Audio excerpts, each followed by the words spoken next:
ভাবিয়া করিও কাজ, করিয়া ভাবিও না। কথাটা কি আদৌ সত্য? কথাটা কি আদৌ কাজে লাগে? না, কোনোই কাজে লাগে না। মানে ভেবে কাজ করার চেয়ে কাজটা করে ফেলাই ভালো, কি তাই না? তো হ্যালো বন্ধুরা, সবাই কেমন আছো? আশা করি সবাই ভালো আছো, আর আমিও ভালো আছি।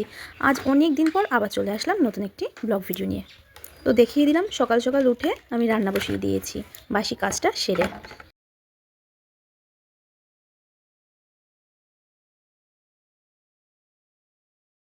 তো প্রথমে কেন বললাম যে ভাবিয়া করিও কাজ, করিয়া ভাবিও না, কথাটার মানে আমি অনেক দিন ধরে ভাবছি যে ভিডিও করব করব করব করব।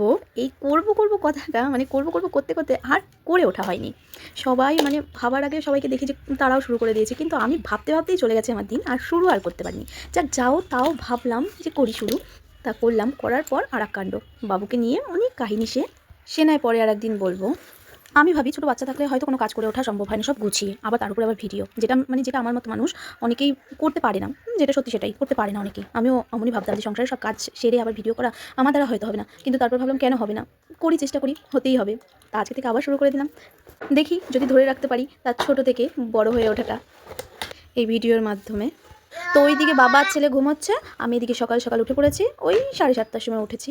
উঠে সব কাজবাজ সেরে আমি রান্না বসিয়ে দিয়েছি। ওইদিকে উচ্ছে ভাজা বসিয়েছি। উচ্ছে ভাজাটা কেমন একটু মানে দেখতে আসলাম যে কেমন হয়েছে, দেখি বেশ পোড়া পোড়া মানে পোড়া পোড়া লাগছে, তাই তাড়াতাড়ি করে ওটাকে আবার একটু নাড়া দিলাম। আর এইদিকে আবার কালকে রাতে আলু পেঁপে কেটে রেখেছিলাম, সেটাও বসিয়ে দিয়েছি। সকালবেলা উঠেই দেখি কারেন্ট নেই, মশলা করতে পারিনি। সকালে সবচেয়ে বড় চিন্তা কি, সকালে উঠে কী খাবো আর কি রান্না করব, এই দুটো চিন্তা। তারপর আর কোনো চিন্তা নেই, এই দুটো কাজ কমপ্লিট হয়ে গেলে আর কোনো চিন্তা নেই। আর চা বিস্কুটের থেকে বেস্ট অপশান আর কিছুই হতে পারে না আমার মতে।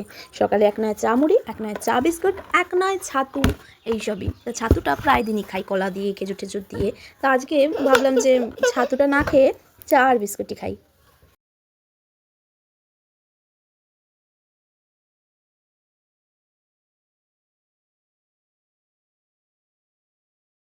যেটা শরীরের পক্ষে একদম ভালো না, কিন্তু মনের পক্ষে ভালো। কারণ পেটটাও ভরা থাকবে, সারাদিন ভাবো মানে কাজের মধ্যে যেহেতু খেতে পারি না, তা সারাদিন ভাবো যেন কিছু তো খেয়েছি। ওইদিকে হাফ কাজ সাথে সাথে বাবু উঠে গেছে, ওকে ফ্রেশ করে আমিও চাটা খেয়ে নিলাম। এইদিকে দেখো কত কাজ, ওর থেকে ভালো কাজ কেউ করতে পারে না। এইদিকে আমি রান্না করছি, ওইদিকে ও কাজ সেরেই যাচ্ছে। যাক, ওর কাজ ও করুক, আমার কাজ আমি করি। আর ওইদিকে পাশের বাড়ি বেবি হয়েছে, তাকে নাচাতে এসছে, চলুন দেখে আসি। ও ভাই দেখো,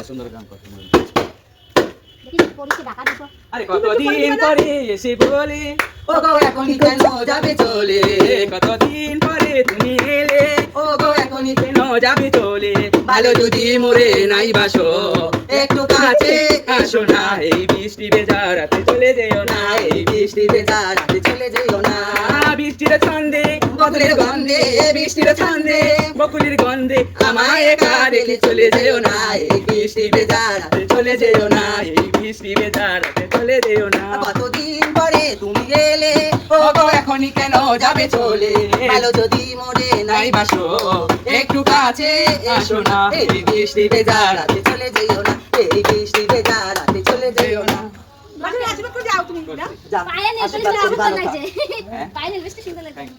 এই মানুষগুলোকে না আমার খুব ভালো লাগে, আর যারা ভালো হয় তাদের তো আরও বেশি ভালো লাগে। আর দুজনেই এত সুন্দর দেখতে, খুব ভালো লাগছিলো। আমি যাওয়ার আগে আরেকজন যে বসেছিল তার নাচা হয়ে গেছে, আমি গেছি একটু পরে। এখন না এরা ছোটো বাচ্চা ধরতে চায় না, কারণ এখন বাচ্চাদের ওয়েট একটু কম হয়, তো এর জন্য। যেমন আমার বাবুটার ওয়েট একটু কম হয়েছিল, আর আমি তখন ওকে নিয়ে আমার বাবার বাড়ি ছিলাম, এই কারণে তারা বাড়িতে এসে টাকা নিয়ে চলে গেছে, কিন্তু ওকে কোলে নেয়নি। তাই এদের আবার আমি জিজ্ঞাসা করলাম যে এমন তোমরা কি সারা তাহিরপুরেই নাচাও, মানে তোমরাই ঘোরো? বললো হ্যাঁ। আমরা যেমন আমাদের এমন বাড়ি 22-এ, এই বললাম। বলার পর ওকে আবার একটু কোলে নিল, কোলে নিয়ে আশীর্বাদ করে দিল। সেই ভিডিওটা আর আমি করতে পারিনি, কারণ ওরা খুব ব্যস্ত, তো একটু তাড়াহুড়া ছিল, তাই আর সেই ভিডিওটা আমি নিতে পারিনি। এইদিকে আমার ছেলে মানে কোল থেকে ঝাঁপিয়ে সবার কোলে যায়, কিন্তু আবার মানে রিটার্ন আবার ফট করে আবার আমার কোলে চলে আসে, কিন্তু এনার কোলে গিয়ে আমার কোলে আর আসছে না। তাই উনি আবার বলছে এই যে তোমার ছেলে আবার যেতে চাইছে না, আমি কিন্তু নিয়ে চলে যাবো। আমি বলি যাও নিয়ে।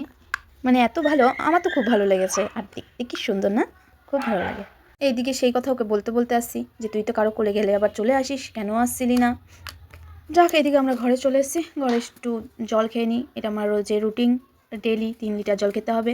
আর আমার সাথে সাথে আরেকজন কাজের মেশো কাজ করা আরম্ভ করে দিয়েছে, বোতলটা আটকাবে। দিকে বোতল আটকাতে যে 14 বার ফেলে ফেলে এটার দফা একদম ঠান্ডা করে দিচ্ছে। যাক, এবার সব কাজ হয়ে গেছে, মা আর ছেলে একটু সময় কাটিয়ে নিই। ওইদিকে সব কাজ বাজ আমার সারা হয়ে গেছে। স্নান, বাবুকে স্নান করানো, ওকে রেডি করা, ওকে খাওয়ানো, ওর বাবাকে খেতে দেওয়ার সব গোছানো কমপ্লিট। এখন খাওয়ার নিয়ে বসে পড়েছি আমি।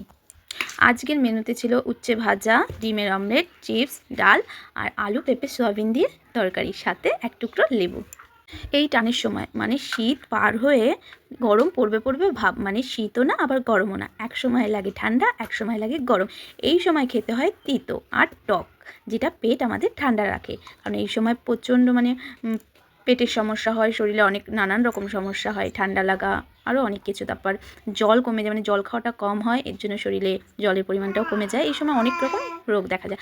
আর তার চেয়ে বড় শীতে যতটা না শরীর ফাটে, এই সময় হাওয়াতে তার থেকে ডবল ফাটে, যেটা আমাদের মা ছেলে দুজনেরই হচ্ছে। বলে না প্রথমে দর্শনদারি ও কি গান শুরু করেছে, যখনই ভিডিও করতে যাচ্ছি মানে এডিটিং করতে বসছি, যখনই ভয়েস দিচ্ছি তখনই ওর গান আরম্ভ, এমনি সময় কোনো গান নেই। যাক, এখন ভিডিওটা এডিট না করলে আমার হবে না, কারণ একটু পরে ও ঘুমিয়ে পড়বে, আর ঘুমালে পরে এত বক বক করা আমার চলবে না, কারণ ওর কথা শুনলে একটু আওয়াজ পেলেই উঠে যায়, এর জন্য কথা বলা চলবে না। ওই যে কথায় আছে না, দর্শনদারি তারপর গুণবিচারি। তরকারিটা তো প্রথমে দেখিয়েছিলাম, দেখতে যতটা না সুন্দর হয়েছে, খেতে তার থেকেও বেশি সুন্দর হয়েছে সত্যি। নিজের খাওয়ার মানে নিজের রান্নার প্রশংসা নিজেই করছি। যেমন গন্ধ বেরিয়েছিল তেমন দেখতেও হয়েছে আর তেমন খেতেও হয়েছে।